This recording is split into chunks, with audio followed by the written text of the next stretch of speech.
In 2008, a company lost $185 million in a single year. Their stock, which had once climbed to nearly $70 a share, collapsed to under $1. Fashion editors called their product a crime against taste. Late night hosts made it a punchline. Wall Street wrote the obituary, but the company didn't die, the product didn't disappear.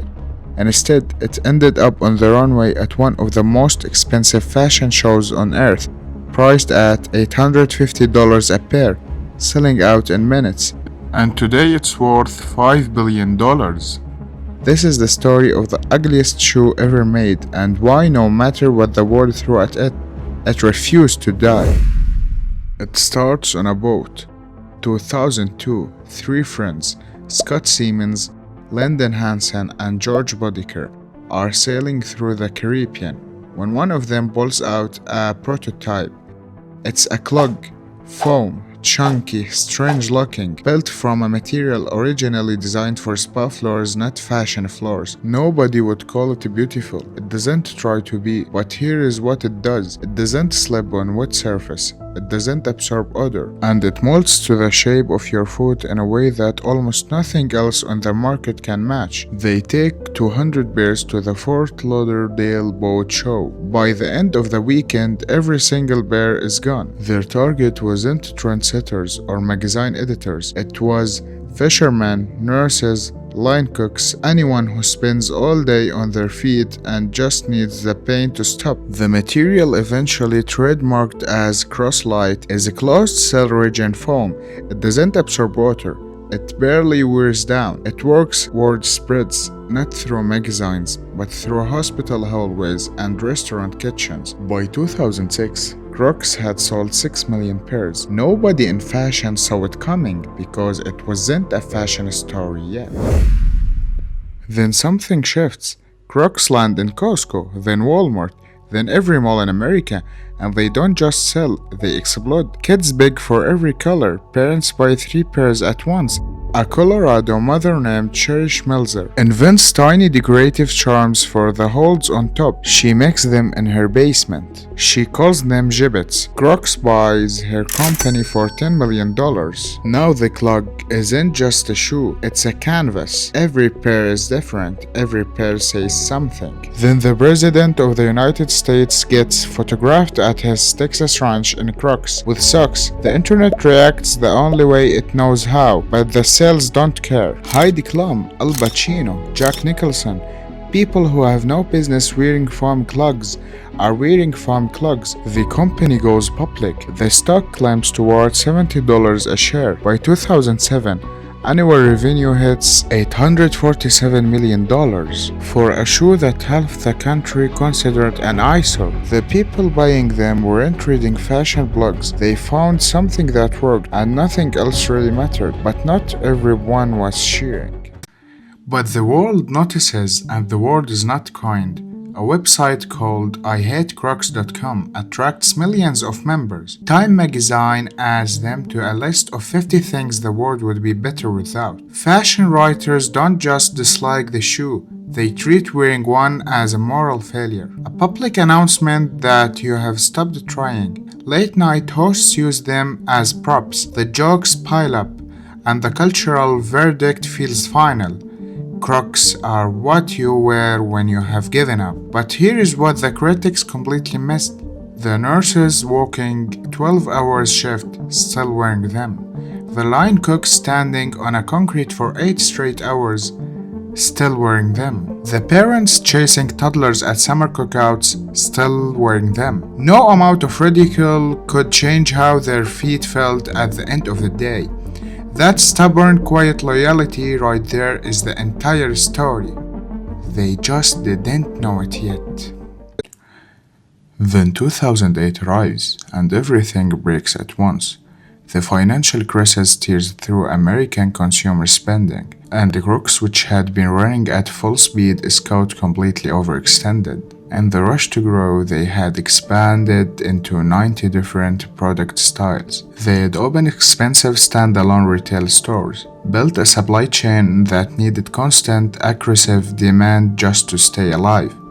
The demand stops, factories shut down, Nearly 2,000 workers lose their jobs in a matter of months. The stock that once traded near $70 collapses to under $1, a fall of nearly 98%.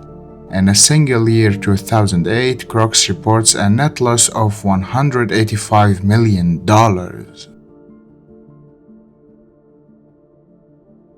Analysts write the verdict. Reporters file their stories. Bloggers celebrate. The consensus is swift and unanimous. Crocs had their moment. The moment is over. The shoe that survived mockery, that survived cultural exile, and for the first time it looked like the critics might actually be right, except they weren't. What came next wasn't a dramatic reinvention, no genius pivot, no viral marketing campaign, no celebrity riding in to save the brand, just discipline. A new leadership comes in and makes a series of painful decisions. Kill 70% of the product line. Get back to the clog, the original, the one people actually loved. Close the stores, go direct to consumer online where overhead is low and the loyal base already lives, and stop apologizing for what the shoe is. And instead of fighting the ugly label, they own it. And instead of chasing the people who hated them, they doubled down on the people who never left. Quietly, away from trend cycles and investor calls, Crocs began gifting shoes directly to nurses, chefs, and healthcare workers, their original people. The ones who made the brand real before fashion ever had an opinion about it. The loss is narrow, revenue stabilizes, nobody is writing comeback articles yet, but the patient is breathing, and somewhere in the world, something was about to change. Then two things happen, and together they rewrite the story completely. In 2017, Balenciaga, one of the most powerful names in luxury fashions, sends models down the runway in Crocs, platform Crocs priced at $855 a pair. The fashion world freezes. Is it satire? A statement? Genius? It sells out. And the collaboration starts coming faster than anyone expected.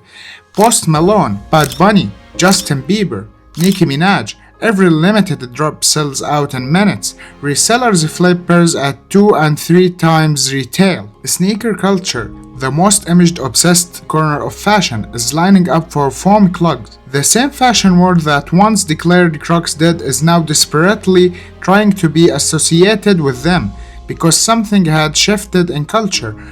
Ugly was interesting. Comfort was a statement, and there was something honest, almost radical, about a shoe that never once pretended to be something it wasn't. Then COVID-19 changes everything else. When the pandemic locks the world down, Crocs donate 860,000 pairs to healthcare workers across America. The gesture is real and the response is overwhelming. And when the rest of the country retreats home in sweatpants, comfort wins the last argument standing. 2020 revenue $1.39 billion, up 36% in a single year. 2021 $2.3 billion. 2022 $3.55 billion. The shoe that couldn't survive in 2008 is now worth $5 billion. Most brands, when the world turns on them, try to change. They rebrand, they chase trends, they hire consultants to tell them who they should be. They apologize for what they are. Crocs did almost none of that. They made the same weird foam clog they had always made. They sold it to nurses and chefs and kids, and anyone who's just wanted their feet to feel good at the end of the long day. And they waited, not because they were stubborn, but because they knew exactly what they were. That shoe on the Balenciaga runway wasn't a comeback. It wasn't a reinvention. It was a vindication. Prove that if you know what you are, really know it, all the way down to the foam. You can outlast almost anything the world throws at you. Comfort doesn't have to apologize, and sometimes the ugliest thing in the room just needs time to become the most interesting.